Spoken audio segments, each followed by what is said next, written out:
E aí, pessoal, eu sou Alexandre Batista e esse é o Costelinha no Sobrecapa, podcast de toda segunda-feira no Deezer, Spotify, Castbox e iTunes ou em vídeo no canal do Sobrecapa no YouTube. Antes da gente começar o nosso podcast, eu convido você a conhecer também ultimatodobacon.com, o nosso site, que tem muito mais conteúdo como guias, matérias e muito mais material para você que é um bom nerd e que quer mais informações. Aproveita e já dá aquele like no vídeo. Se inscreve no canal se não for inscrito e clica no sininho para ativar as notificações. Você pode personalizar o seu conteúdo entre todas, algumas e nenhuma notificação. Para a gente começar o papo de hoje, eu vou chamar o mais flamenguista de todos os membros do Ultimato do Bacon, meu parceiro de bancada, senhor Lucas Souza. Salve, Lucas, tudo bom, parceiro? Grande Alexandre, prazerzão estar aqui com você mais uma vez em mais um Costelinha. E, cara, hoje eu acho que é uma honra, um convidado muito especial que a gente vai receber aqui. Se você é colecionador de HQ, eu tenho certeza absoluta que o nome dele deve estar aí pelo menos nos 30% da tua coleção, com facilidade, cara. Hoje a gente vai receber o sensacional Levi Trindade. Levi, muito obrigado aí pelo teu tempo e por estar aqui batendo esse papo com a gente. Opa, tudo bem, galera? Como é que estão aí? Lucas, Alexandre. O prazer é meu e estamos aí para falar sobre o que der e vier, sobre quadrinhos, filmes, cinemas, filmes de super-heróis. Teve hoje, recentemente aí, para quem vai ver esse programa, a gente viu aí o teaser dos Eternos, preparando o coraçãozinho para ver mais um filme da Marvel, logo mais vem Esquadrão Suicida, enfim, a gente está muito feliz com esse momento para ser fã de quadrinhos no cinema. Levi, bom demais ter você aqui mais uma vez. Quando a gente estava começando o canal lá em 2016, a entrevista contigo foi uma das primeiras do canal, então assim, foi aquele empurrão de boa sorte que deu, né, o momento para a gente estar aqui hoje conversando de novo. Imagino que você esteja muito mais tranquilo agora, né, com metade da correria do que era nos tempos de Panini. Para quem não sabe quem é o Levi Trindade, gente, o Levi Trindade foi editor líder lá na Panini por anos, então assim, tudo que a gente tem aqui na prateleira é o que o Lucas falou. Eu, pelo menos, da minha, eu acho que 90% da coleção deve ter o nome do Levi estampado. Caramba, viu, Lucas? que azar o seu. Não, é uma responsa muito grande. E, Alexandre, eu acho que a primeira pergunta que eu queria fazer para o Levi era ouvir um pouco dele dessa trajetória, de como é que são os bastidores, como é que é essa correria, como é que você foi parar aí no meio dessa loucura, desse mundo de quadrinho todo. Eu acabei parando na Mitos Editora no primeiro momento, né, por meio de um amigo que insistiu que eu deveria escrever para um dos donos, o Dorival, porque ele falava, olha, a linha Bonelli está começando lá na Mitos, você conhece pra caramba de quadrinhos, eu acho que você seria uma boa adição para a editora. Por que você não arrisca escrever para o Dorival? Aí eu fiquei naquela de, não sei se vai dar certo, não sei, não tem nada a ver comigo, eu posso até escrever bem, mas eu não sou editor, eu não sou formado em jornalismo, acho que não vai dar pé. E aí meio que enrolei por um tempo para escrever, não estava criando coragem, até que um dia teve um evento em São Paulo, o Dorival estava nele, era o lançamento do Tex Gigante, e nesse contato a gente já peguei o e-mail dele e acabei levando um tempinho, mas escrevi um e-mail, uma mensagem, falando se havia uma possibilidade de trabalhar na editora, no que ele me falou, me manda um texto seu e depois a gente vai fazer um outro teste. Aí eu mandei um texto de apresentação de uma HQ específica, que ele falou para apresentar um título. Ele gostou do texto, me retornou o e-mail e falou, agora eu queria fazer um teste de revisão com você. Ele me manda esse texto corrigido, mandei. Ele falou que estava bom, ele falou, agora aguarda um pouco. Só que aí, passou um tempo, eu tinha acabado de sair do banco onde eu trabalhava e estava procurando em outras áreas. E o tempo foi passando, eu falei, bom, mas quer saber? Acho que eu vou escrever de novo para o Dorival, né? Vai que ele esqueceu, vai que a vaga não foi aberta, pelo menos para eu ficar já definido o que eu vou fazer da vida daqui para frente, porque eu não fico nessa esperança de que vai abrir uma vaga por lá. Aí ele falou, não, poxa, que bom que você entrou em contato, tal, vem aqui agora no dia tal. Ele me passou a data em junho e ele falou, a gente vai conversar pessoalmente. Cheguei lá todo com roupa social, gravata, porque era o que eu estava habituado no banco, né? E aí eu vejo todo mundo andando de bermuda, camiseta, alguns de rider. Eu falei, vixe, acho que eu tô muito exagerado para estar aqui. Deixa eu tirar essa gravata. Aí tirei a gravata, dobrei a manga da camisa social e fiquei um pouco mais light, né? Aí ele chega, fala assim, vem cá, vamos conversar aqui na minha sala. Aí me levou até a sala, aí ele falou, bom, seu texto foi bem, gostei da revisão que você fez, vamos conversar sobre seus conhecimentos de quadrinhos. Aí me perguntou de várias coisas, desde Bonelli em geral até super-heróis Marvel DC. Aí ele explicou que Marvel DC estavam chegando na Mitos, por meio da Panini, eles iriam produzir. Ele queria saber também se eu não me importava se algum dia eu fizesse algum trabalho de editor assistente para as linhas de Marvel DC. Falei, lógico que não, estou preparado para tudo. Aí ele falou, faz o seguinte agora, faz um teste aqui na... Ele me entregou um calhamaço de sulfite, ele falou, quero que você revise aqui umas 30 páginas, depois você me entrega. Aí eu peguei, era um material acho que de Tex Coleção, se eu não me engano, mas estava tão bom que aí eu revisei 60. E até que não foi tão devagar e não estava tão difícil. Aí entreguei para ele e falei, você fez mais do que eu te pedi e tal, gostei aqui do que você viu, os apontamentos, as anotações são pertinentes, bacana, muito bom. Vem cá, vem aqui comigo nesse outro lugar. Que aí ele me levou para uma outra sala, ele falou, aqui é onde você vai trabalhar. Eu, eita, já? Assim? Eu vou trabalhar? Agora não, né? Ele, não, agora eu estou comprando uma máquina, estou montando uma máquina para você, vou comprar as licenças, e assim que essa máquina estiver pronta, você vem para cá. A princípio, você vai vir para cá em julho. Aí eu falei, bom, eu vou te escrever então, quando estiver mais próximo do mês de julho. A gente já estava em junho. Falei, é no começo de junho? De julho? Ele, não, mas por final. Falei, então em meados do mês eu te mando uma mensagem para saber quando eu tenho que vir. Ele falou, tudo bem, pode mandar lá para o dia 15. Aí foi assim, aí até que um dia eu mandei a mensagem e ele falou, dia 31 você começa, venha para cá. É muito difícil? Eu falei, não, ele falou, você já sabe o caminho, você veio fazer a entrevista, agora se acostume com o caminho. Vai descobrir rota de ônibus, de trem, de metrô, o que for necessário para você. E assim comecei. Peguei os primeiros títulos todos da Bonelli para revisão. Eu entrei como editor assistente. Ajudava a conceber anúncios para todas as publicações, a responder sessões de cartas, a preparar textos editoriais de apresentação de títulos, textos que em algum momento poderiam ir para divulgação no Facebook ou no próprio site da editora. E aí, depois de um tempo, já ele começou a me requisitar para fazer algumas revisões de materiais da Marvel e da DC, para ajudar para fazer o trabalho de editor assistente para os editores Fernando Lopes e Fabiano Denardim. Então, já estava começando um contato maior com os super-heróis. E isso foi aumentando gradativamente, até que um dia o Elcio me chamou, o Elcio de Carvalho, que é um dos donos também. Ele falou, Levi, fala para mim, desse universo de super-heróis, você tem bastante conhecimento? Eu falei, não, como eu conversei com o Dorival lá atrás, é assim, assim, assado, conheço desde pequeno, tenho meus personagens favoritos, as minhas sagas, conheço bastante o universo.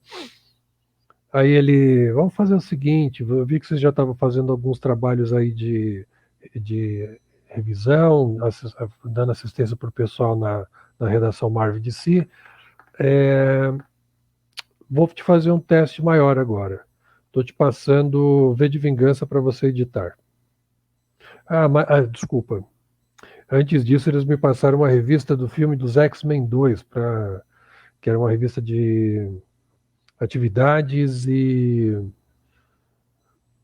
Atividades e pôster, se eu não me engano. E também teve uma do filme. Aí eu falei, bom, beleza, estamos aí, vamos. X-Men 3, eu não lembro agora. Bom, agora estou mais confuso que tô meio perdido. Mas foi uma das duas. E aí na sequência já veio o V de Vingança. Ele falou, agora você vai editar esse encadernado aqui. Aí, pá, eu falei, pô, V de Vingança? Caramba. Aí agora você falou, a edição é essa aqui, me deu a edição americana. Eu falei, poxa, e não dá para fazer mais nada além disso? Porque você sabe que tem um monte de referência e seria legal ter um caderno a mais para o leitor saber quais são essas referências, sabe? Explicar para o leitor o que tem de importante na saga que está oculto nas entrelinhas, as coisas que o Alan Moore preencheu a HQ inteira. É muito vasto, é muito rico. Será que não vale a pena? Ele fala, não sei. Conversa com o gerente editorial deles e o pessoal do marketing. Se eles autorizarem, aí você coloca. Aí eu liguei para o cara do gerente editorial, que se tornou um grande amigo, o Érico Rodrigo. Cara super apaixonado por quadrinhos também. Aí quando eu falei da ideia, ele falou, cara, já fez? Pode fazer. Liberado. Eu só tenho que ver aqui o quanto isso vai adicionar no custo, mas me fala o seguinte, você falou que poderia ser em 16 páginas, que é um caderno completo, ou 8 páginas, meio caderno. Vê direitinho quanto você realmente vai precisar, que a gente vai orçar em cima disso e a edição vai ter esse extra sim.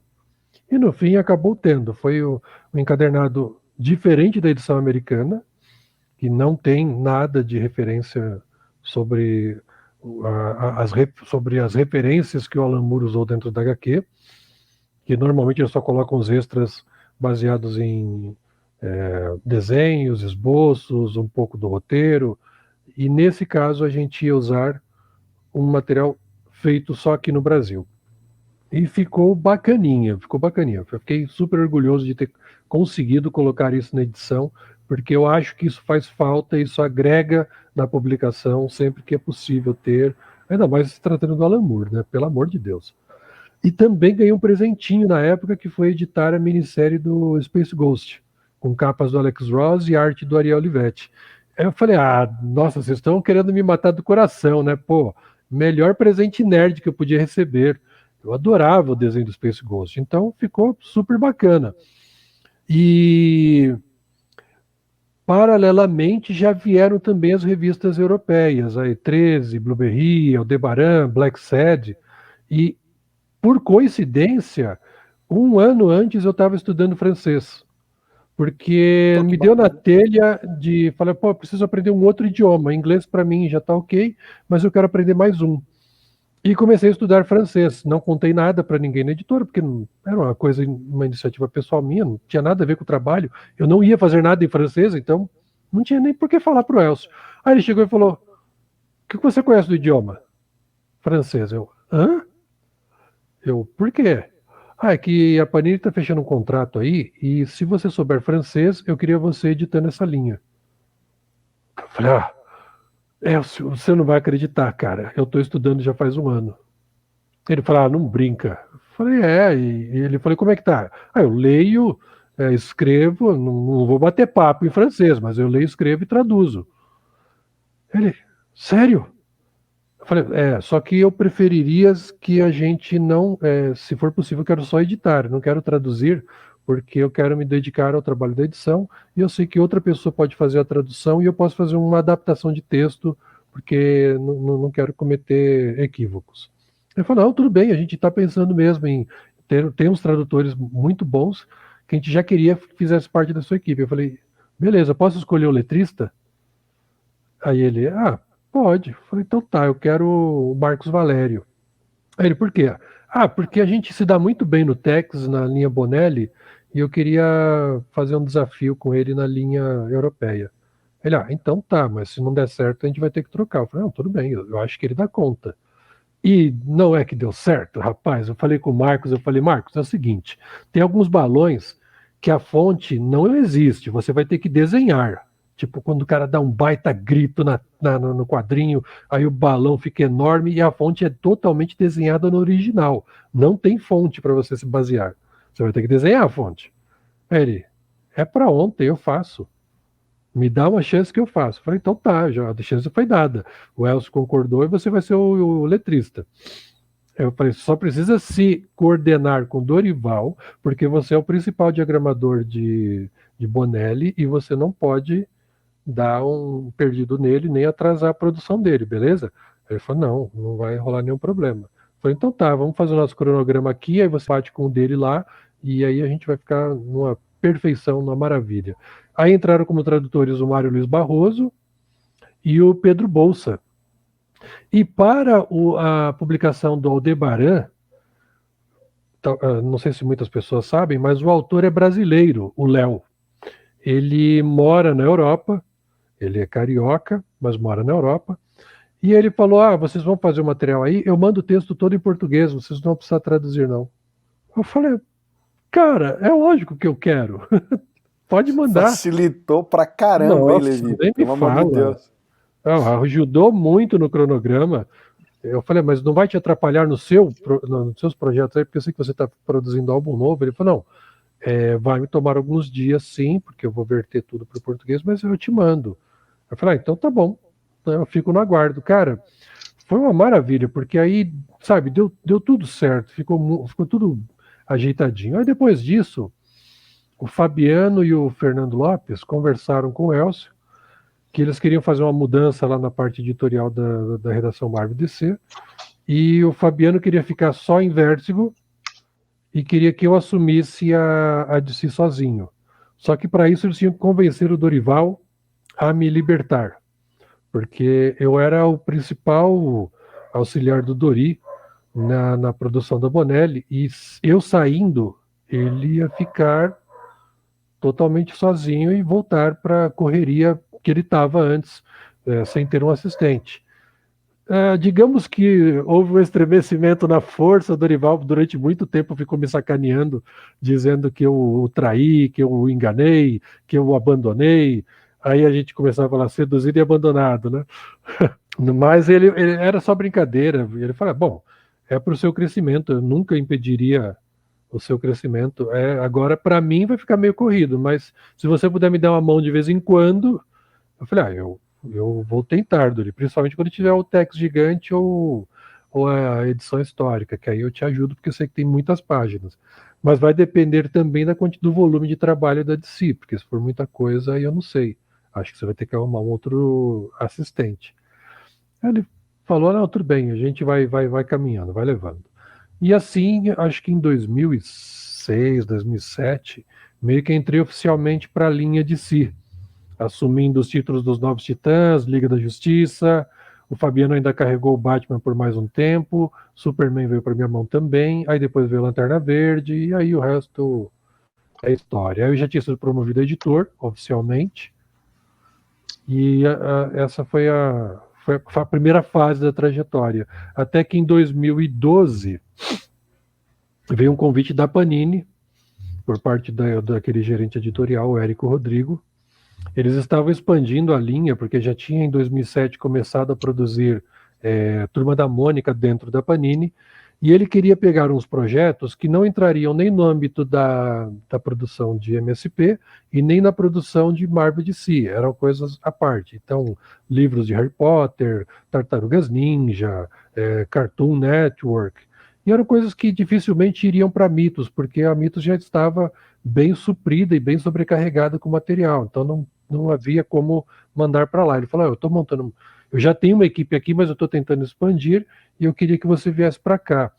Na época, na Mitos, eu já tinha sido promovido a editor sênior, o Fabiano estava somente concentrado na Vertigo mesmo, eu já estava comandando uma equipe com mais 2 editores e mais um assistente. E, bom, o Bernardo Santana seria o meu sucessor. A gente trabalhou junto, nós nos aprimoramos, ajudei no treinamento dele, e ele, quando chegou essa fase, a gente estava preparando os novos 52 para serem lançados. Eu deixei as primeiras edições todas prontas antes de sair. Acho que 3 ou 4 meses antes a gente já estava com tudo pronto para o lançamento. Os cards que seriam distribuídos nas revistas, nas últimas revistas pré-952. Então a gente deixou tudo ajustadinho. Se eu saísse, ninguém ia sentir tanta falta na linha de produção, não ia atrapalhar ninguém.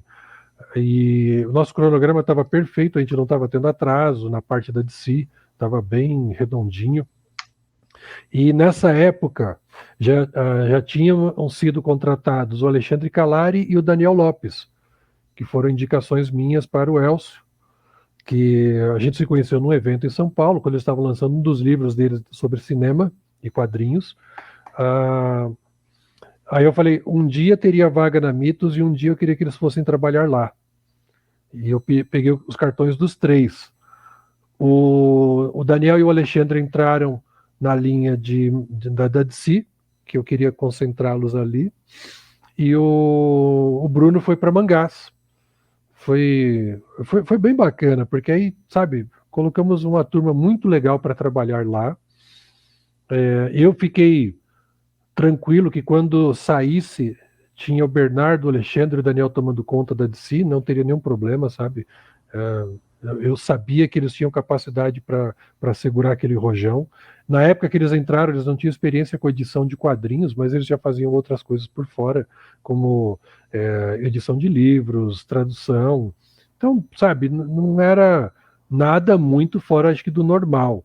E acabou que deu muito certo, tanto é que depois eles acabaram tendo a sua própria editora, e o resto também é história para eles.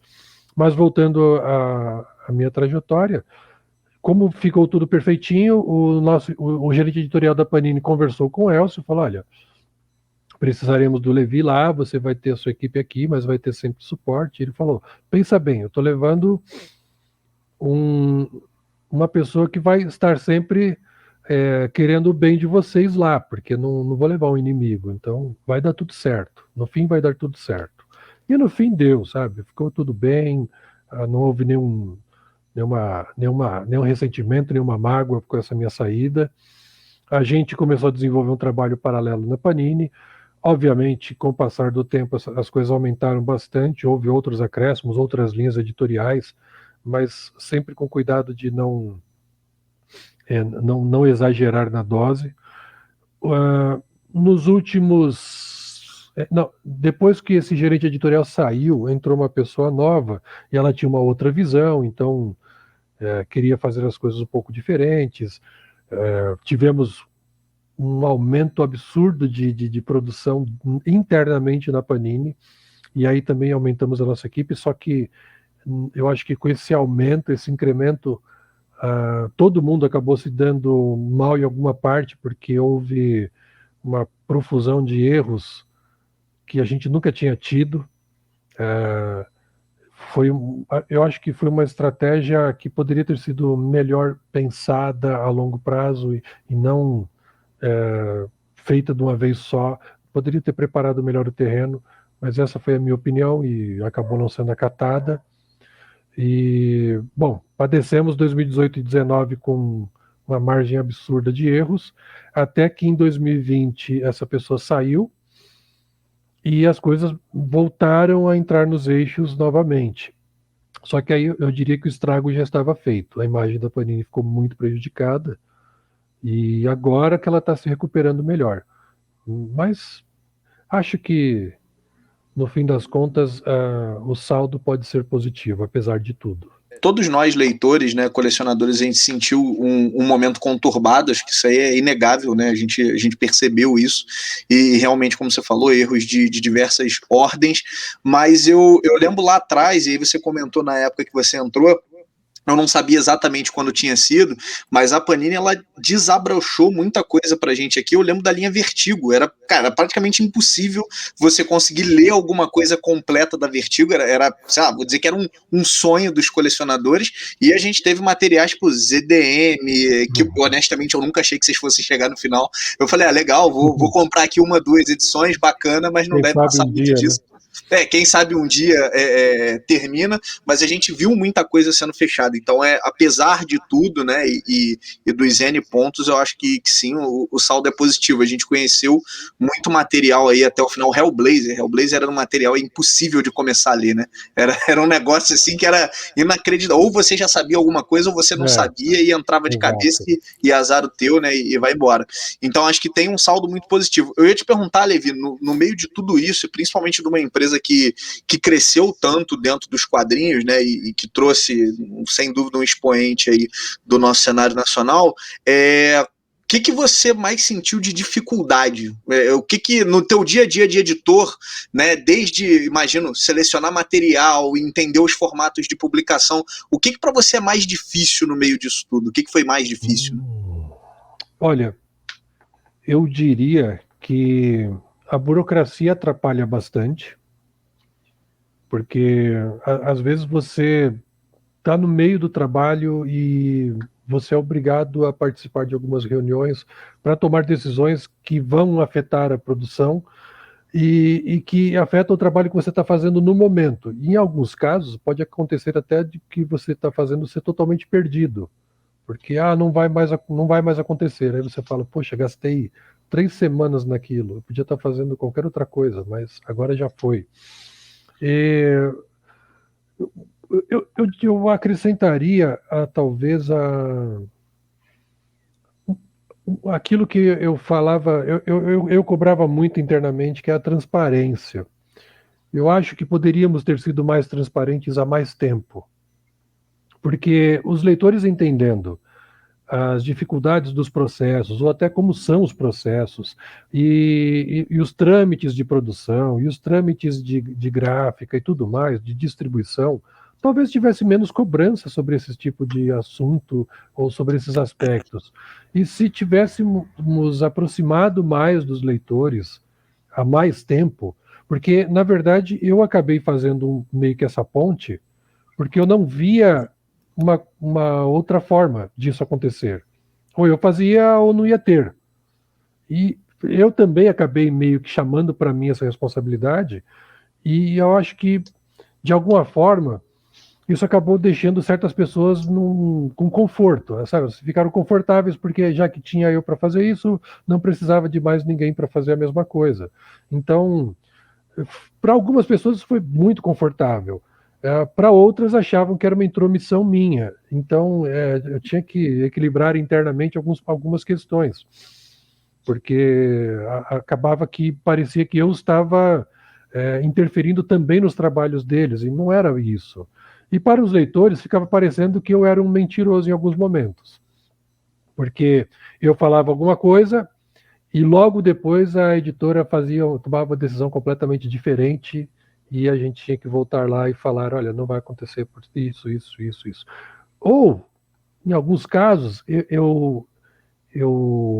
algum leitor sugeria algo e eu dizia, seria legal ter.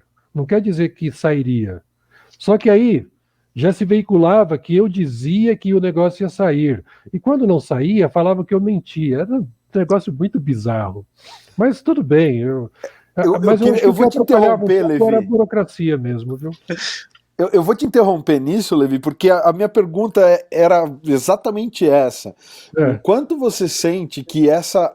porque é uma novidade, né? Quer dizer, a internet começou a ser usada já tem uns 20 e tantos anos, mas eu acho que essa dinâmica das redes sociais, ela ainda está mostrando a possibilidade que ela tem no dia a dia das empresas e dos negócios. Quer dizer, a Abril nunca teve que se reportar nesse nível para os leitores. Não. Tinha a sessão de cartas e acabou. Uhum.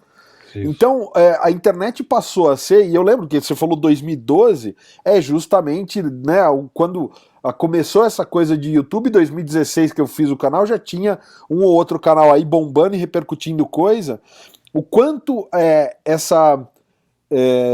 essa postura da internet, né, cultura do cancelamento, e aí tem páginas que ficam, né, falando de erro nos quadrinhos e tal, quanto isso não virou uma caça às bruxas? Porque é aquela coisa, a gente sabe que teve uma proliferação de erros absurda, inclusive o Sobrecapa já chegou a criticar muito material da Panini, então não tô tirando o nosso da reta não, porque é isso, ocorreu um erro e a gente pagou por aquilo, a gente acha que não, vamos prestar conta disso. Mas o quanto disso também não é uma coisa excessiva em relação a erros que acontecem, né? E justamente essa questão de você, porque o que está remendado ninguém se preocupa em consertar, né? Só que o remendo não é um conserto. Então, o quanto o Levi Trindade não virou a cara da Panini, né? Para tudo quanto era coisa, sendo que às vezes é o marketing ou o comercial que cancela uma coleção, que você promete uma coleção, mas que depois, como você comentou, a editora muda. Eu lembro que a gente conversou da Queda do Morcego, que tá aí agora, né, em 3 volumes, e a gente tava falando, pô, será que vai sair nesses formatinhos igual da Eagle Moss, seriadinhos, em 7, 8 volumes? E você falou, olha, são possibilidades e tudo mais, mas ainda não tinha realmente um projeto e tal. Então, quando você acha que a internet foi um agente crucificador do teu trabalho, ou quanto isso realmente alterou coisas internas que assim, a Panini mudou a decisão de coisas por força da comunidade, da internet e das redes sociais? Boa pergunta. Eu não acho que criticar seja errado. Nunca achei. Eu acho que sim, críticas são necessárias, principalmente como você falou. Você compra um produto, ele vem com erro, poxa, é totalmente justo e válida a reclamação, porque você está pagando por isso e não é barato. Muitas vezes não é barato, não. E o que eu não gosto é ofensa pessoal. Quando parte para ofensa pessoal, aí é muito ruim. É muito ruim mesmo. Sabe, uma coisa é dizer que o trabalho saiu ruim por isso, e que a editora deveria melhorar e que os editores deveriam prestar mais atenção. Concordo. Tanto é que muitas vezes eu fui a público admitir coisas do gênero. Fui falar sobre problemas do gênero. Agora, é ruim quando o ataque é totalmente pessoal e é só para acabar com a tua pessoa, com a tua imagem. Aí eu não gosto não, sabe? Tipo, eu já vi isso acontecer com a Elsa Keiko, vi isso acontecer com a Beth Kodama, isso aconteceu comigo, isso aconteceu com outros editores. Particularmente, eu acho isso muito, muito, muito ruim. Porque aí vai para um outro âmbito, né? Um outro caminho. Eu acho que houve uma influência, sim, da internet, da presença dos fãs da internet, em mudanças de pensamento na editora, mas, ao mesmo tempo, a ausência da participação também motivou mudanças. Quando, por exemplo, a gente falava, olha, galera, se vocês querem que alguma coisa venha, manifestem-se. Aí o pessoal fazia nada, não falava nada. Resultado, para quem está avaliando, por exemplo, chegava lá 5 pedidos para publicar a fase do Aquaman do Peter David. 5 pedidos. Não tem como eu convencer ninguém que aquilo vai dar lucro, né? Falar assim, vamos publicar porque, olha, tem uma galera muito grande pedindo. Aí o pessoal das redes sociais fazia a medição. Levi, você falou que tinha muita gente, mas tem 5. Que no evento parecia que eles queriam. Culpa do Lucas que não tem rede social, ele não tá no Facebook, entendeu? A culpa é do Lucas. A gente falava para o pessoal participar, e é importante a participação, porque isso norteia certas decisões que a editora vai tomar. Muitas vezes também já veio coisa que ninguém pediu, mas que no fim das contas acabou dando certo. Só que é importante a participação. Eu vejo hoje o novo gerente editorial cobrando bastante isso, mas é algo que a gente vinha falando já há meses, sabe, há anos. A participação é importante. Se a galera não participa, pode não acontecer de jeito nenhum. Até do lado da Panini, eu insistia que a gente deveria ter uma forma de comunicação que fosse em vídeo, que fosse em áudio, que fosse em página, semanal, quinzenal, falando das novidades, falando de problemas, colocar lá todos os títulos, porque, convenhamos, até pouco tempo atrás não tinha nem o catálogo. Então, muitas pessoas não sabiam nem o que ia sair, quando ia sair, porque algumas coisas entravam como novidade e não tinham sido anunciadas em nenhum evento. Aí, quando entrava, não dava tempo nem de fazer uma divulgação. Quando a pessoa via, já estava na banca e até, às vezes até recolhendo. Eu falo, pô, não tive tempo nem de comprar, o que a gente chamava de lançamento secreto, porque só ficava sabendo um grupo seleto da maçonaria e mais ninguém. Ô, Levi, eu ia comentar nesse quesito de comunicação, cara. Eu sou fã demais de Vertigo. E vocês tiveram um blog que era muito bem alimentado durante um período. Cara, eu não tenho rede social, o Alexandre já me explanou aí. Mas, cara, eu adorava aquele blog. Eu ia lá, via os lançamentos, tinha sempre um resuminho do que era HQ. Aquilo ali era, cara, aquilo era sensacional. E a galera interagia lá, né? Rolavam os comentários, o pessoal falando, pô, o material é legal, não gostei disso e disso. Então era bem bacana. Eu ia te fazer uma pergunta, Levi. A gente de vez em quando aqui brinca, quando o pessoal fala materiais que vão sair no Brasil. E eu normalmente brinco com o pessoal e falo, gente, Deadpool clássico teve mais de 10 edições. E eu olho e falo, caraca! E a gente tá vendo agora a Panini lançando o Superman do Byrne. Também sou fã do Superman, o Alexandre tá aí com a camisa que não deixa mentir. Então isso pra gente era um desejo muito antigo em ter esse material nesse formato e tal. E aí eu ia te fazer uma pergunta com base nisso. Essa escolha, né, você comentou um pouco de medir a temperatura nas redes sociais, mas como é que era essa escolha dos materiais, né? Como é que vocês têm aí Marvel e DC na mão, vou dizer que vocês têm um catálogo quase infinito de coisas para lançar, né? Então como é que é um pouco dessa escolha, dessa continuidade desses materiais, e como é que é a relação disso com os filmes? Porque a sensação que a gente ficou, e obviamente eu acredito que existe, é que em dado momento eu tinha a banca dominada por Deadpools e Arlequinas, né? Então a gente tinha ali a Arlequina de tudo que você pudesse imaginar, Deadpool também. Como é que é isso aí dentro para vocês, né? Eu diria que hoje em dia é muito mais utilizada essa forma de aproximação entre cinema e quadrinhos. Então, a editora tendo em seu portfólio publicações que remetam aos personagens que estarão no cinema, ela começa, meses antes, a colocar publicações relativas a esses personagens nas bancas e nas livrarias. É fato, totalmente, digamos que uma massificação da imagem daquele personagem para que o leitor saiba que, olha, o filme está chegando, está bombando nas redes sociais, tem teaser, tem trailer, tem site, mas você quer conhecer um pouco mais do personagem? Venha comprar essas HQs. Então, essa proximidade era muito boa. E eu lembro que com a Warner tinha uma facilidade maravilhosa de fazer promoções, de fazer parcerias. Era muito fácil de fazer as coisas com eles. Eles forneciam artes originais para a gente poder produzir pôster ou capa exclusiva. Não tinha, não tinha nenhum problema. Às vezes eles falavam, coloca aquele banner na capa, avisando que o filme vem aí. A gente falava, não, tudo bem, nem precisa, a gente já pediu para vocês mesmo. Ficava aquela relação de acordo, de parceria mesmo. E isso sempre acontece, sempre vai se repetir e cada vez mais. Tem Eternos chegando, vai sair encadernado dos Eternos. Tem filme do Shang-Chi, vai ter publicação do Shang-Chi. Pode ter certeza, isso sempre vai acontecer. Alguns casos, a presença desse personagem funcionava tão bem que valia a pena manter as publicações por mais tempo. Então isso aconteceu com Deadpool, com Arlequina. Embora sempre tenha seus altos e baixos, acaba voltando de uma forma ou de outra e sempre tem publicação do personagem. Agora, quando o personagem simplesmente desaparecer das mídias sociais, da própria mídia em si, aí só sobra o quadrinho e talvez nem sempre ele tem chance. É meio difícil convencer leitores a comprarem coisas que não tenham algo que ele já viu em algum lugar, principalmente novos leitores, porque o novo leitor ele se guia muito pelo que ele vê no cinema e no streaming. Se ele viu na Netflix, na Amazon, em algum lugar, ele vai procurar esse material para ler, principalmente se ele descobrir que tem quadrinho.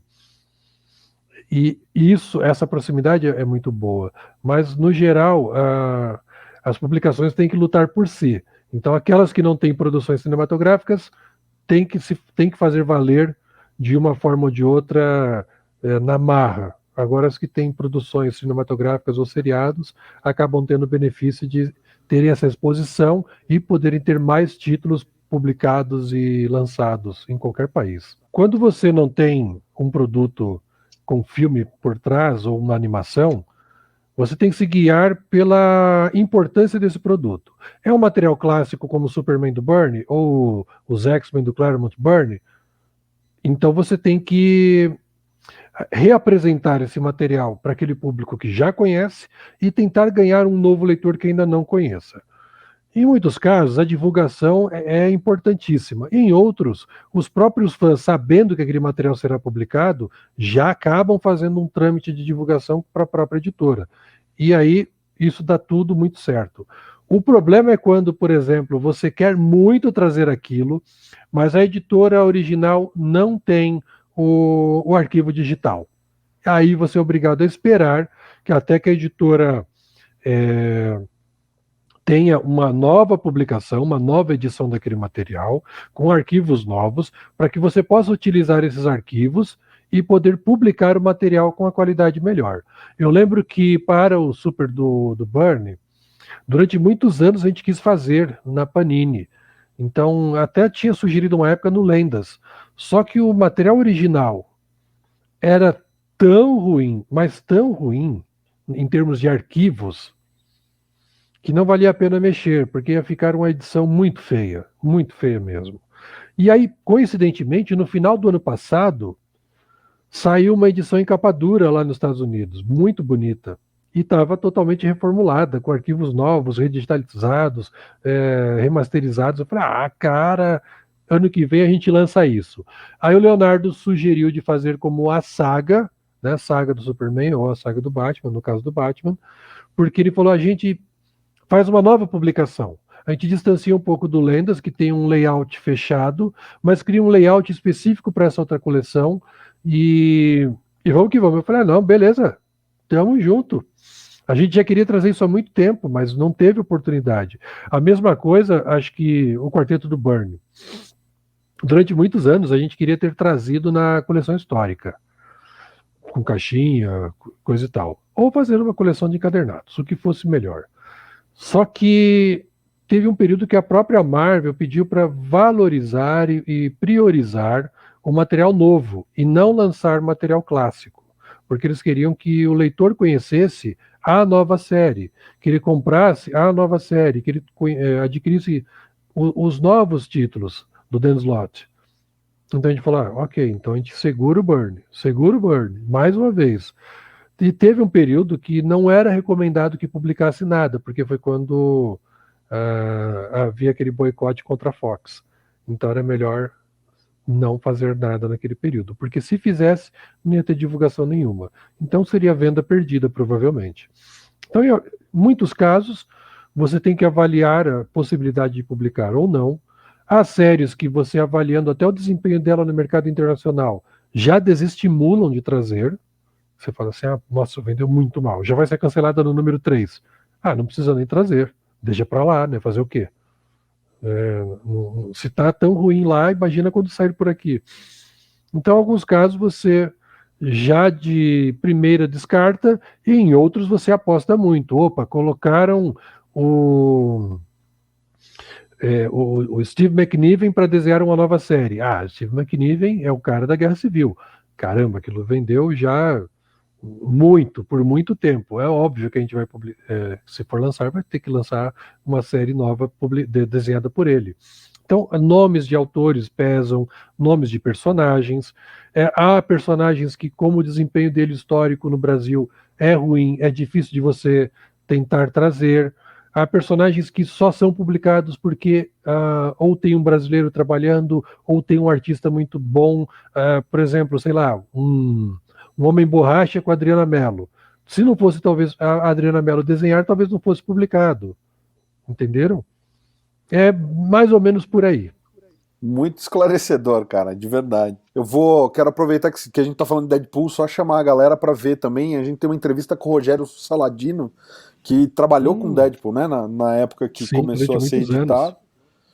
Então, o pessoal que está em casa pode clicar aqui e conferir também a nossa conversa com o Rogério. A gente tem visto, Levi, nesses últimos tempos, que às vezes parece que rola um certo teste de formato. E eu acredito sinceramente que deve ser algo no sentido. Quer dizer, a gente teve lá o Biblioteca DC, que era capa dura e tudo mais, depois veio o Lendas. E aí o Lendas veio para ficar, porque é outro momento de mercado, tem uma série de fatores, mas muito por sorte nossa, é um formato que a gente, como leitor, gosta bastante. E a gente tem visto agora que parece que a Panini decidiu, nos últimos tempos, soltar todos os testes e ver qual vinga. Porque a gente tem Ônibus do Quarteto e do Conan. A gente tem a Queda do Morcego naquele formato bíbliazinha em 3 volumes. A gente tem o formato Lendas pegando por aí. A gente tem esse novo formato que saiu o Justiça Jovem, que tá saindo a saga do Batman, a saga do Superman. Então, rola mesmo isso, essa coisa de falar assim, vamos lançar e ver o que pega melhor, e aí, a partir dali, se tem uma nova direção editorial para determinados formatos, ou é ilusão nossa? Não, mais ou menos, não diria como teste, mas, por exemplo, criação de nova frente, digamos que se chamava de frente de batalha, né? Por exemplo, quando foi para ser criada a coleção histórica Marvel, a concepção dela era uma coisa um pouquinho diferente do que acabou saindo. Na verdade, o embrião dela foi uma publicação que nós queríamos fazer, que seria uma nova Super Aventuras Marvel, uma nova Heróis da TV. A nossa ideia era meio maluca, porque a gente queria fazer uma revista que reproduzisse, no caso, imitando as Super Aventuras Marvel, o mesmo conteúdo que tinha saído na Abril, só que agora em formato americano, e sem cortes. Cara, essa ideia era muito, mas muito Caramba! doida. Caramba, legal. Só que ela esbarrava em alguns problemas. Cronologia, porque quando a Abril publicava, nem todo mundo estava na mesma época, então ela criou sua cronologia própria, e se a gente fizesse isso, a gente deturparia o trabalho original, então era melhor não fazer assim. E tinha os personagens que não estavam mais com a Marvel, que eram, por exemplo, o Conan, que se a gente fizesse uma Super Aventuras Marvel, uma publicação com a cara da Super Aventuras Marvel, reproduzindo desde a número 1 o mesmo mix, a gente já teria uma baixa aí, o Conan estaria fora. E também teríamos que tirar o Shang-Chi. Por quê? Porque a Marvel até então não estava com os direitos autorais, os direitos permitidos para publicar aquelas histórias antigas da Marvel, porque tinha o Fu Manchu e tinha os outros personagens o Sir Neyland, o Blackjack Tar, todo mundo teria que ser cortado. Eu falei, aí já ferrou. Então a gente desistiu dessa ideia. Mas nós tivemos não, mas e se a gente fizesse uma coleção para substituir a Biblioteca Histórica Marvel, mais acessível, ainda nessa pegada de material vintage que a gente está pensando, só que com os personagens na ordem cronológica, sabe? Começando pelos Vingadores, já que é o que as pessoas mais curtem e gostariam de ver em ordem cronológica. Então pega Capitão América, Thor, Homem de Ferro e os Vingadores. Aí sugerimos. Só tinha um problema. Essa publicação não existia em lugar nenhum no mundo, nem a própria Marvel fazia algo igual. Não com aquela cara vintage, com caixinha, com o layout das camisetas. A gente falou, mas esse layout, a Disney mesmo também tinha falado que não poderia usar se não fosse para fazer vestuário. Mas a gente falou, mas esse layout seria perfeito para a gente fazer uma coleção vintage, que o leitor vai na loja de roupas, ele vê a camiseta com aquela ilustração, e ele vê essa publicação com a mesma ilustração na capa ou na caixa, ele vai querer comprar para conhecer. Ok, vencemos esse primeiro round. Só que não pudemos fazer na ordem cronológica, porque achavam que aquilo não ia dar certo. Então fomos obrigados a publicar os melhores momentos dos personagens. Reuni algumas histórias que eram icônicas dentro da coleção, e assim ficava por vários volumes. Isso aconteceu com a primeira caixa dos Vingadores, aconteceu com a segunda, aconteceu com o Homem-Aranha, com os X-Men e com o Quarteto. Em Wolverine, a gente decidiu fazer um teste rebelde, que era publicar em ordem cronológica e ver o que dava. A gente sabia que funcionaria. No editorial, a gente sabia que daria certo. O problema era convencer a diretoria, porque eles achavam que não funcionaria, que não teria público para isso, se não fossem histórias selecionadas. No fim, funcionou. Aí a gente usou a mesma ideia para o Incrível Hulk e para o Shang-Chi. E também para os Paladinos Marvel. E o resto, né? A gente está vendo o resultado aí, as pessoas curtiram. Para Lendas, era uma outra publicação que não existe fora do Brasil. E a própria DC não tem algo parecido. Só que ela tinha algo semelhante, mas não a mesma coisa, que são os livros que eles estavam lançando em capa dura, focados em autores. A gente falou, mas e se a gente adaptasse, fizesse tal coisa, seria permitido? Seria. Só que a gente criaria um layout totalmente novo, que teria que ser aprovado pela DC, a DC acabou aprovando, demorou um pouquinho, mas entenderam qual era a nossa pegada. Eles só não entendiam por que a gente insistia tanto em publicar material vintage, material mais antigo. E aí nós tínhamos que sempre explicar. Esse material, na sua quase totalidade, saiu em formatinho no Brasil. Aí nós mostrávamos a publicação. E hoje os leitores vão ter o prazer e a opção de ver em formato americano, que é o que eles nunca puderam ler. Então esse material tem um apelo para aquele público antigo e para um público novo que não conhece essas histórias, mas tem curiosidade. No fim, deu certo. Agora, teste mesmo, a gente fazia mais, acho que, de conteúdo. Por exemplo, quando nós insistimos que devíamos publicar alguma coisa do Kirby, mas nós não sabíamos se poderia ter apelo para o público. Então nós tivemos uma ideia meio maligna, mas que seria um teste definitivo para a publicação, de colocar os superpowers do Kirby. Era Kirby no final de carreira, não era ele escrevendo, não era a melhor das histórias, mas era algo inédito no formato americano e desenhado pelo Kirby. Se aquilo não desse certo, a gente tentaria outra abordagem. Mas se desse certo, daria pelas razões certas. No fim foi o que aconteceu. Vendeu bem, o público prestigiou aqueles 2 volumes, motivando com que fosse publicado o Etrigan, e posteriormente, porque o Etrigan deu muito certo, acabamos lançando o Quarto Mundo, que era o nosso objetivo principal. A gente já queria publicar o Quarto Mundo desde que teve a ideia de publicar Kirby, só que a gente precisava chegar nesse ponto. E para chegar nesse ponto, teve que colocar Superpowers e Etrigan no começo para poder convencer que dava certo. Isso a gente fez várias vezes, acho que com vários personagens. Agora, quanto a formatos, eu acho que o que acontece hoje, eu diria, não é teste nem experimento. O material original que está sendo publicado nesse formato já está saindo também nesse formato lá fora. Então, é pegar o material que saiu lá e reproduzir quase exatamente do mesmo jeito aqui. Não é muito uma fórmula nova, sabe? É mais verificar se o leitor agregaria isso à sua coleção. Pode até soar como um teste, eu acho que principalmente o primeiro Omnibus pode ter sido mais assim, porque se não tivesse dado certo, talvez não tivesse tido continuidade. Foi um risco que a editora teve que correr para verificar se aquilo funcionaria no Brasil também, porque na Europa já estava dando certo e nos Estados Unidos, que é o país de origem, já tinha seu próprio histórico. Precisava ver se isso funcionaria no Brasil. Os formatos da coleção Saga e tanto do Superman quanto do Batman era uma ideia de trazer material clássico vintage, mas focados nesses 2 personagens específicos, livrando um pouco da cara do Lendas, que tem um outro layout, uma outra comunicação visual, e também serviria para mostrar uma fase em ordem cronológica, sem ser melhores momentos do personagem. No caso aí, focando no Byrne, porque acho que merecia ter uma coleção exclusiva só para ele. E no caso do Batman, vai pegar muito material do Norman Breyfogle logo nos próximos números aí.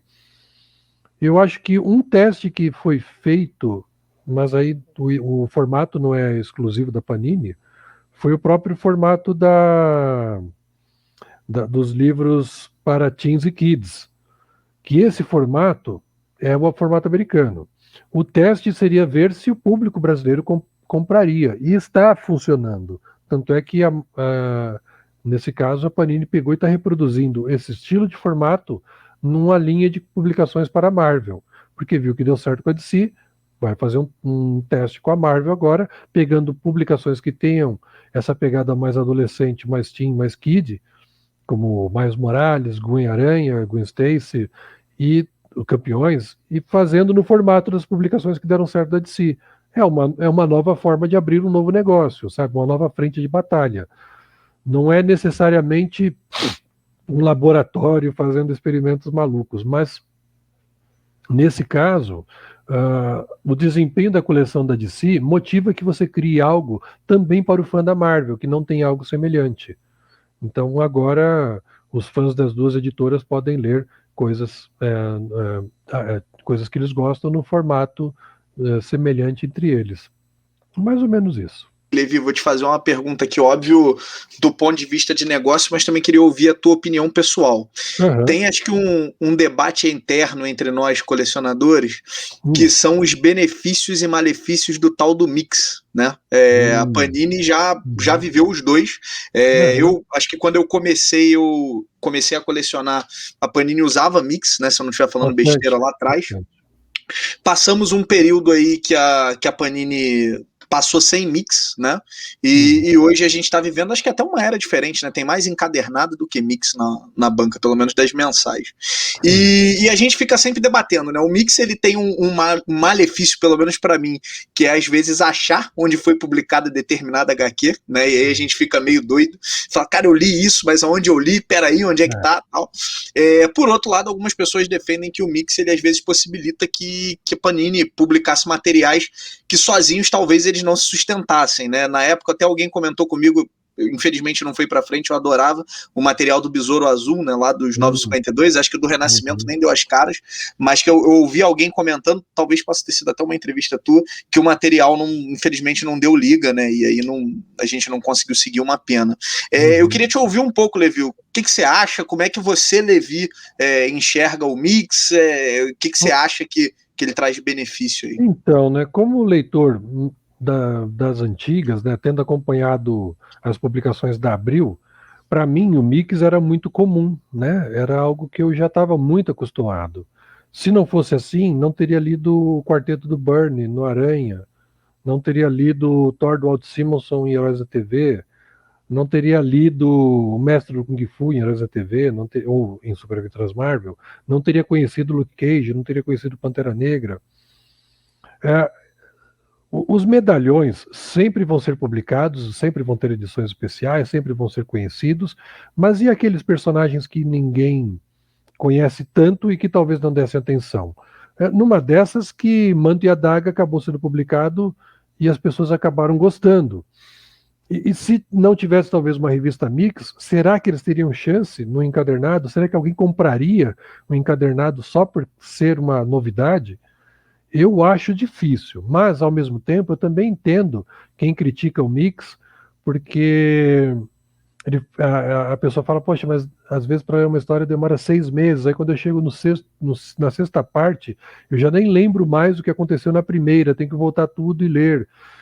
Ou, como você mesmo citou, eu lembro de ter lido tal história, mas eu não sei onde saiu, porque na revista Mix acaba não fixando na tua memória tanto quanto um encadernado, já que você sabe que tem começo, meio e fim, tá ali, pega na sua coleção, coloca na prateleira e você sabe para onde foi, de onde veio, para onde foi.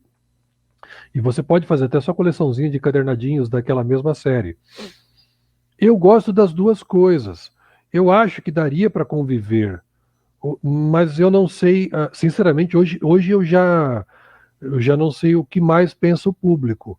Até pouco tempo atrás, as pessoas tinham gostado da iniciativa que a Panini fez, de mesmo tendo revistas mensais, ela agregar conteúdos que só tivessem a ver com o mesmo personagem, ou que fossem apenas um mix só do personagem.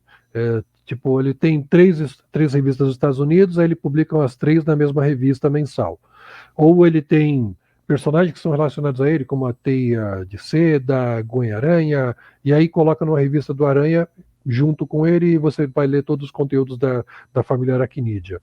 Ou os Vingadores, ou Batman, Detective Comics.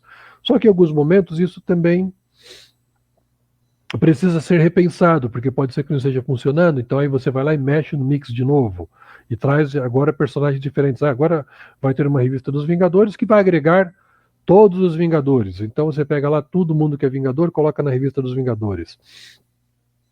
É uma forma de fazer, não deixa de ser mix, mas ainda continua uma publicação temática, digamos assim. Eu vi que nos Estados Unidos eles têm trabalhado algo assim na DC, e provavelmente vai haver algumas mudanças nesse sentido lá, deles terem antologias, que eles chamam, né? Para nós a revista Mix, para eles é antologia, que vai ter vários personagens numa mesma publicação, todos relacionados. A DC está preparando algo nesse sentido para os próximos meses, e eu acho que é uma tendência lá, e deve se repetir por aqui também, apesar que aqui já é mais antiga essa coisa de mix. Mas eu confesso também que eu acho muito mais cômodo pegar o encadernado e ler tudo de uma vez só, sem ter que me preocupar de ficar caçando 6 ou 7 edições diferentes para poder pegar a minha história completa. Só que, sinceramente, para mim não incomoda. Como eu sou leitor verme, eu faço a coleção de praticamente tudo e leio tudo, então não tem tanto problema como vai sair ou como vai deixar de sair. Mas eu entendo que o público hoje parece meio dividido. E eu acho que não houve uma pesquisa nesse sentido de tentar saber exatamente o que o público pensa desse tipo dessa forma de publicação, dessa estruturação dos conteúdos. Eu, sinceramente, gostaria de saber, porque é muito interessante tentar entender o lado do leitor e verificar, tipo, vocês preferem que seja 100% mix ou 100% encadernado? Há espaço para as duas coisas?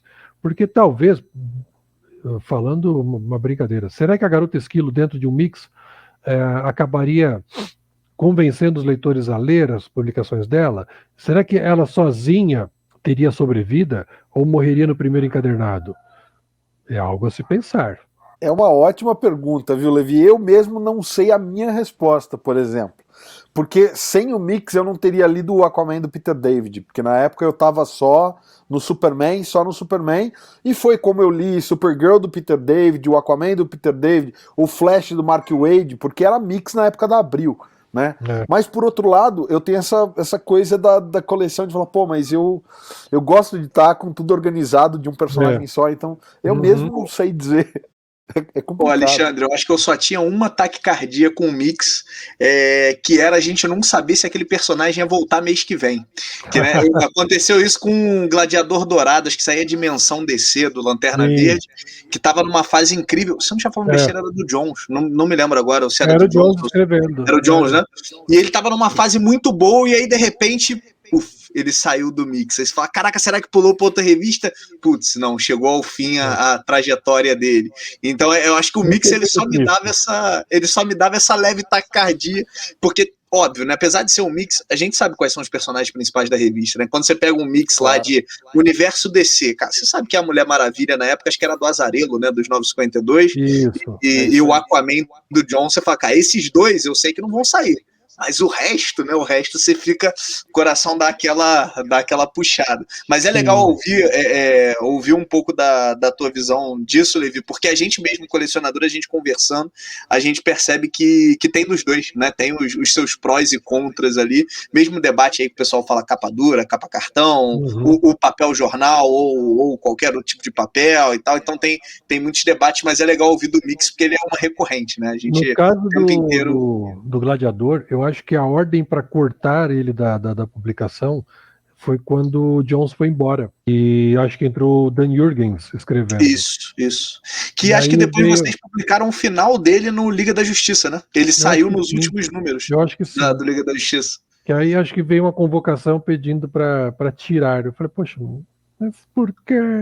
Assim, Tava legal demais. Isso é uma das coisas bom, que mais me revolta, viu, Levi? Eu falo, pô, você tá lendo. Porque, óbvio, a gente quer ver um bom escritor, um bom desenhista, mas às vezes você tá no meio de uma aventura ali e o cara, né, encerra ali mais ou menos, mas você tem aquelas histórias de pano de fundo que são pra continuar. E você fala, cara, agora eu quero saber pra onde vai isso. E aí É parava. isso. Aí para. Aí você fala, Mas é bem legal. É isso. parte do jogo, né? Muita É coisa que sai lá frustrante. fora. Mas Não aí, tem como.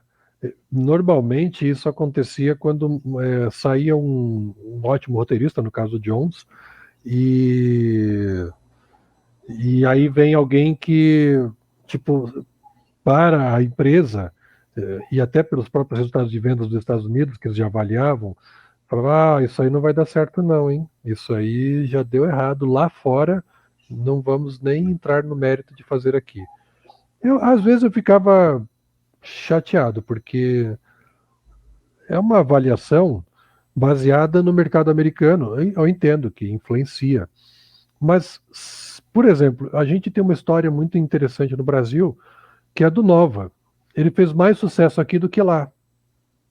A ponto da RGE ter sugerido a Marvel de produzir histórias próprias no Brasil. Eles não permitiram, óbvio, mas dá para ver que se a própria editora brasileira queria produzir as histórias aqui, do zero, do nada, pagando uma equipe aqui, significa que estava dando certo? Muito certo.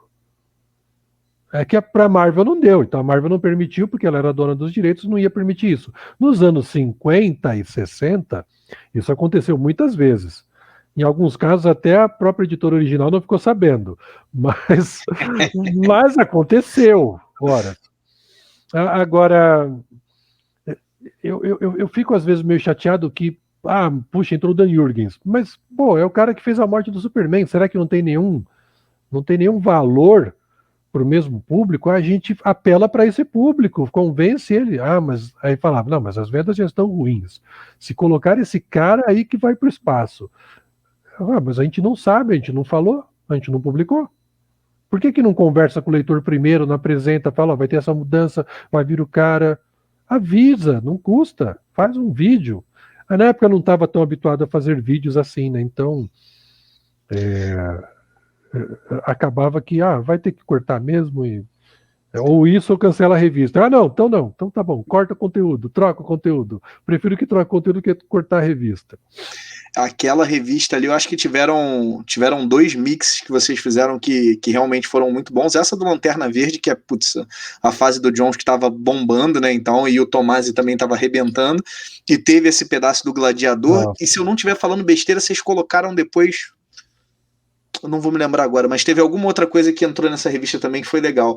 Mas eu me lembro do mix que vocês fizeram na revista dos Titãs, que eu acho que esse foi o melhor mix da Panini, cara. Que esse pra mim Verdade, bem legal. era Titãs, Renegados Isso, Checkmate. Aves de Rapina, eu acho que circulou ali também. Cara, foi um mix. Esquadrão Suicida passou por lá também, não? Bastante gente passou por cara, lá. Não, e só história assim boa, e aí eu vou naquilo que você falou, Levi. Tem coisas ali que eu não leria. O Aves de Rapina, por exemplo, não era algo que eu compraria na banca, e eu li, eu achei a fase do caramba e valeu a pena, né? Mas é só pra gente falar aí dos benefícios e malefícios. Exato, Se não fosse assim, talvez a fase da Gayle Simone nas aves não tivesse sido conhecida. Sim, por mais que tivesse a arte do Ed Benes. Então, sinceramente, eu não sei o que dizer com relação a uma revista mix. Eu gosto, mas eu não sei dizer se o público aprova 100%. É uma incógnita do caramba. Eu acho que é um debate que não vai ter fim. Acho que nunca vai chegar a um consenso 100% de que é ruim, é bom. Eu acho que nunca vai ter esse consenso. Sempre vai ter alguém que gosta e sempre vai ter alguém que desagrada, porque prefere pegar a série completinha do começo ao fim num único encadernado. Mas aí, cara, sério, é a pior pergunta para se fazer dentro de uma redação. Porque você fica naquela, será que faz ou não faz? Será que vai dar certo ou não vai dar certo? Aí você lança, aí você começa a ver as críticas. Dependendo do desempenho dela em vendas, ela permanece do jeito que está. Se as coisas começarem a degringolar e você só vê crítica ao mix, Então, aí você vai ter que fazer um reajuste. Mas eu acho que no Brasil ainda tem chance de permanecer uma revista Mix por um tempo. Por mais que a gente já tenha feito alguns testes aí no Brasil, que eu diria teste, né, entre aspas. Por exemplo, a gente já sabe que Demolidor e Incrível Hulk não funcionam como revistas mensais. Não tem como. Não vai funcionar, não dá certo. Então, para eles, é só encadernados. Assim como para Cavaleiro da Lua, assim como para Arqueiro Verde, assim como Aquaman. É encadernado. Se não fizer assim, não vai dar certo. Se fizer uma revista mix com eles, talvez também não funcione. Porque já teve o universo DC, já teve o universo Marvel. Eu acho que o problema quando você tem um nome genérico na capa, que não remete a um personagem, as pessoas não compram, porque elas falam, é Restolho. Não, não é, cara. Que nome que você vai colocar na capa que vai ser grande vendedor? De repente você colocar Aquaman, por mais que seja o Jones e o Ivan Reis desenhando na época, né? Quem era Aquaman na fila do pão, né? Não dava. Não, acho que não ia dar, não. O público só lembra dele no desenho animado ou, quando muito, no Frango Robô sendo sacaneado. E aí você fala, pô, Aquaman na capa, chamar a revista de Aquaman, talvez ninguém compre. Tanto é que foi uma briga para ter a revista do Lanterna Verde, porque eu sugeri o título, aí ninguém estava convencido de que funcionaria. Aí pediram um título extra. Eu falei, pô, mas ele não vai ser uma revista tipo Universo DC. Aí eu falei assim, então tá, vai, já que é para ceder nessa questão, vamos chamar de Dimensão DC, Lanterna Verde. Porque eu quero o título na capa, o Lanterna Verde, mas aí a gente cede na questão de ter um sobretítulo lá por cima com outro nome. Tanto é que acabou dando tão certo que as pessoas só lembravam dela pelo nome do Lanterna Verde, não mais Dimensão DC. E aí isso acabou esquecido, foi pro limbo, graças a Deus Dimensão DC saiu da capa e Lanterna Verde permaneceu por muito tempo. Mas foi uma coisa que a gente teve que ceder porque eles achavam que não funcionaria chamar Lanterna Verde. Aí eu falei, olha, talvez se a gente tivesse arriscado com o Aquaman do Jones, a gente pudesse ter tido uma revista do Aquaman mensal. Mas eu entendo vocês, porque até que a fase do Jones também não foi tão longa. Ele abandonou, o Ivan também, e aí outras pessoas entram. Eu entendo. Mas o Aquaman, o Lanterna Verde do Jones vai longe. Pelo que ele está fazendo, vai muito longe ainda. E tanto é que foi, né? E a revista acabou dando certo. Tanto é que Lanterna Verde foi uma das revistas da Panini que se tornou a primeira em top de vendas. Ela superava até, em alguns casos, o Batman e o Aranha. Caramba, bacana. Não é? Impressionante. Não, de verdade, um Lanterna Verde, assim, bater Batman e Homem-Aranha, que é topo de venda, inclusive de merchandising, né? Não é só de HQ. E se comparar que eles, o Lanterna, o Aranha e o Batman estão na mídia em qualquer lugar, por qualquer coisa, é desenho, é game, é filme, qualquer coisa que você vê, camiseta, tem Homem-Aranha e tem Batman. No Lanterna Verde não tinha nada desse paródia, tipo, né, Levi? Suporte. O Lanterna não tinha nada desse tipo de suporte. E a própria editora também não fez uma divulgação muito forte do título. Ele se vendeu pela sua própria força mesmo. O boca a boca dos leitores, que ficavam entusiasmados com o que o Jones estava fazendo, a arte do Ivan estava destruindo, e isso ganhou mídia sozinho, né, porque começou-se a retroalimentar, começou a falar sobre essa publicação e sobre essa fase em vários blogs, sites, sites de entretenimento, sites de cultura, publicações como jornais e revistas dando destaque para isso também. Aí os fãs se engajaram, aí tinha youtuber e blogueiro falando. Bom, o resultado foi que a revista, foi para o espaço, acabou vendendo muito, muito mesmo. Superando o Batimão. O pobre Batimão. Bom demais. Sensacional. Cara, eu tenho uma última pergunta, mas Lucas, se você tiver alguma pergunta... Vou deixar contigo. Vai deixar comigo? Também, como o Lucas falou, quero saber mais da tua opinião como leitor, Levi, do que dos meandros editoriais. Mas é que eu tenho uma solicitação à querida Panini, que eu quero ver o meu Império dos Mortos completo. Eu só li a primeira e a segunda parte, e o volume 3 morreu. Morreu. Meu Deus do céu. E aí, pô, Jorge Romero... Essa ficou, viu? Essa publicação, eu não lembro, no caso, o contrato com a Marvel, se ela era uma publicação que a Marvel poderia dar continuidade. Digo, se cada vez que tivesse ser publicado, ela tinha que recorrer aos representantes do Jorge Romero para renovar os direitos. Porque eu não me recordo, sinceramente não me recordo mesmo, se os direitos são 100% da Marvel. Eu acho que os direitos pertencem ao Jorge Romero e a Marvel tinha o direito de publicar enquanto minissérie, mas depois que acabou o contrato, não pode mais mexer. Então, se não me falha a memória, quando a gente estava para publicar o 3º volume, aconteceu da publicação lá fora ter perdido o contrato. Eu posso estar enganado, mas foi exatamente no mesmo período. E acho que não houve renovação nesse sentido e acabou afetando a nossa produção aqui. E aí, ficamos sem ver o final até hoje. Eu não sei se pode rolar em algum momento uma nova contratação. Eu torço para que sim, porque só faltava mais um encadernadinho.